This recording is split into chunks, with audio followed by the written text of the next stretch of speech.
Raila Amolo Odinga. Ni wale wanakaribisha baba. Wale wanakaribisha baba.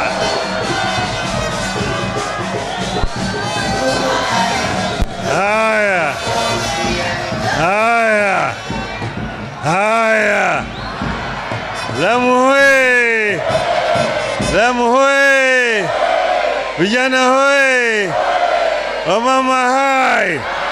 Wamama hai.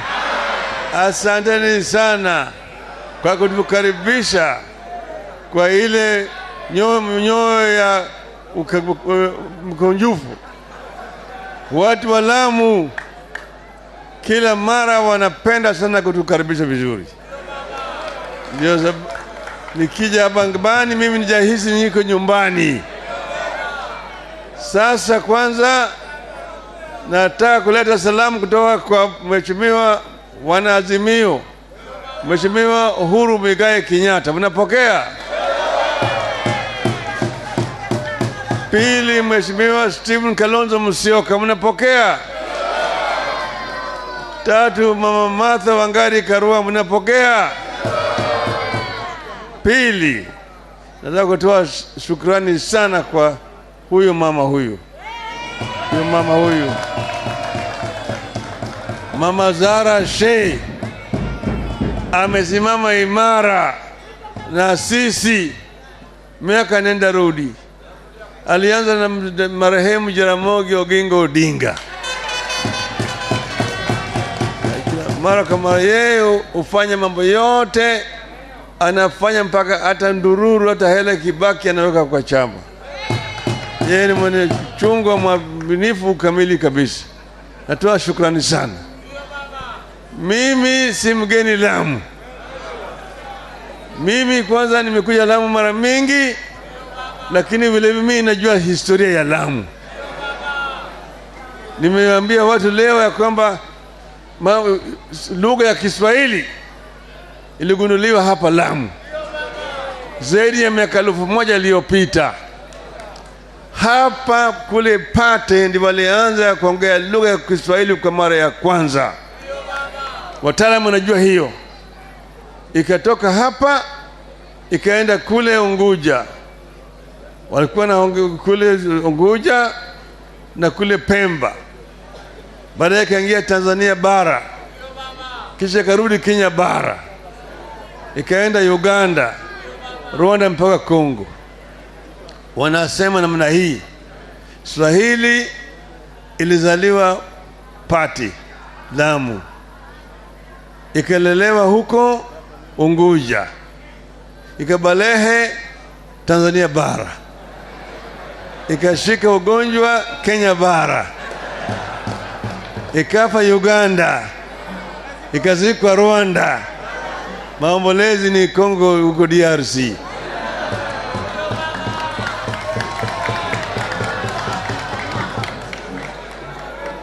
Sasa baadaye lahaja ya Kiswahili ikaamka. Sasa Lamu hapa kaanza kuongea lahaja inaitwa Kiamu. Ukianza kule Mombasa wanaongea ile lahaja inaitwa Kimvita. Ukienda Tanga wanaongea Kitangati. Ukienda kule Zanzibar wanaongea Kiunguja. Ukienda kule Kongo wanaongea Kingwana. Lahaja ya Kiswahili, sio? Kwa hivyo mimi nasema Lamu ni muhimu sana katika historia yetu ya Kenya. Kwa sababu mimi nina huzuni kusikia yale ninayosikia.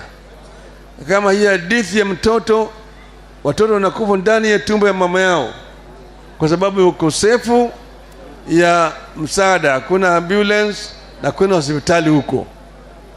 Kule Boni pale ambayo wao watoto walikuwa wanazaliwa, mbona hakuna hospitali huko? Mbona mpaka wapelekwe mahali ingine tena? Na watoto wanakufa karibu mama biliwe kufa. Hii ni aibu kubwa zaidi. Si aibu kubwa? Si aibu kubwa? Sasa mimi naambiwa ati nilete ambulance. Gavana wa hapa Lamu anafanya nini?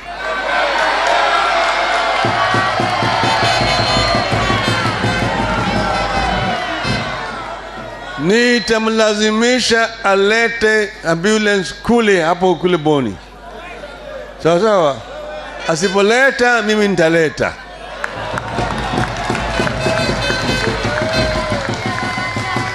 Sasa hawa watu waliiba ushindi wetu. Waliiba ushindi wetu. Lakini imekoma kwa koo. Imekataa kuteremka. Inawanyonga. Sina wanyonga. Nasikia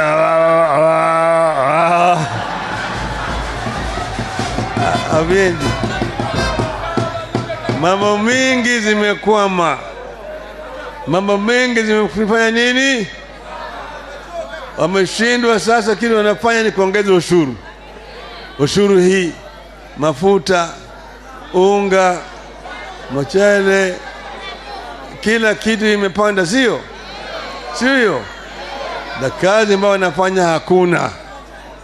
Wameshindwa hata hapo Lamu hii. Mimi najua shida hapa Lamu. Ni sababu sisi pamoja na Kibaki tulianza ile mradi inaitwa Lapset. Hiyo Lapset kama ingetekelezwa vizuri ingeinua Lamu itoke kwenye hali ya ufukara.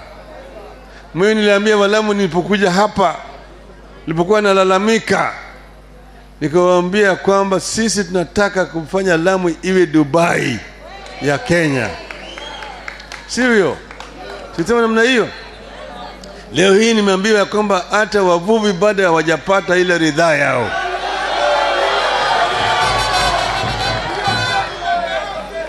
Sasa nataka kuambia Bwana Ruto, toa shilingi bilioni 1.7 wapatie wavuvi wa Lamu kama ridhaa. Sisi tulikuwa tumepanga Lapset. Hiyo Lapset ilikuwa ijengwe hapa. Kutoka hapa tujenge reli na barabara, highway, mpaka Isiolo. Kifika Isiolo inapanda. Moja inaeja moja kwa moja mpaka Addis Ababa, Ethiopia. Ingine inatoka pale inaingia Juba, Sudan Kusini. Kutoka pale inaingia mahali Bangi, Afrika ya Kati.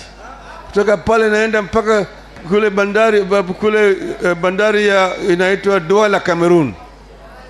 Tunajenga daraja ya reli ambayo inaunganisha bahari ya Atlantiki na bahari ya Hindi pande hii.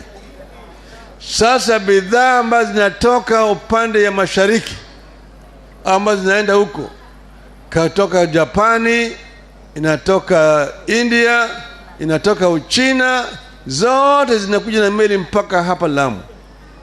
Inaingia kwa gari ya moshi, zingine zinaenda Ethiopia, zingine zinaenda Sudan Kusini, Chad, DRC, Congo Brazzaville, kule inaitwa Gabon mpaka Nigeria kutoka hapa. Halo, bidhaa ambayo inatoka Marekani na Ulaya inaingia kule upande ya Cameroon, inaingia na kwa gari ya moshi moja kwa moja kupitia nchi hizo zote mpaka hapa Mombasa. Hiyo itafanya hapa Lamu itakuwa na kazi mingi, mabilioni ya pesa ilikuwa inapita hapa kila siku. Tukasema tutajenga kiwanda ya ndege ya International Airport hapa Lamu. Alafu vile vile tutaleta tourist resorts hapa Lamu. Watalii watakuwa natoka huko Ulaya, huko pande ya Asia, Afrika Kusini, Afrika ya Magharibi, Afrika ya Kati, inakuja hapa Lamu. Alafu watu vijana watakuwa napata ajira sawa sawa. Hiyo kazi ingekuwa inaendelea wakati hii. Lakini hao watu ambao wameiba hapa hawana ndoto hiyo. Hawaelewi. Hawaelewi na wajui itakwenda hawaelewi. Sisi tuko na mpango mzuri ya kuinua watu kutoka tuko biashara ya uvuvi. Watu hapa wafanye kazi sawa sawa, vijana wafanye kazi sawa sawa. Lakini sasa unaona jamaa badala ya kujenga kazi hapa Kenya, wanaenda ng'ambo kutafuta kazi huko ng'ambo. Wanataka watu waende kule Uarabuni ati wafanye kazi ya kungoja mlango huko. Kazi ya upishi huko. Kazi ya nini? Wasichana wanapeleka kule, wanaweka kwenye harem kule Arabuni. Ndio mnataka namna hiyo? Hiyo ndio kazi. Unasema ati mimi nimepata kazi sijui 200,000 na Wakenya huko nje. Hapana. Hatutaki utafute kazi kwa Wakenya nje. Kazi ya nje Mkenya anaweza kujitafutia yeye mwenyewe. Tengeneza kazi hapa Kenya. Sinawezekana. Sisi kama chama cha ODM tuko na imani na mambo 6. Haki ya Wakenya. Yani sera ya chama cha ODM imebebwa na pembe 6. Pembe ya kwanza ni haki ya maisha, right to life. Kila Mkenya ambaye amezaliwa hapa ana haki ya kuishi bila kutishwa na bila kuuawa na mtu yeyote. Pili, haki ya chakula.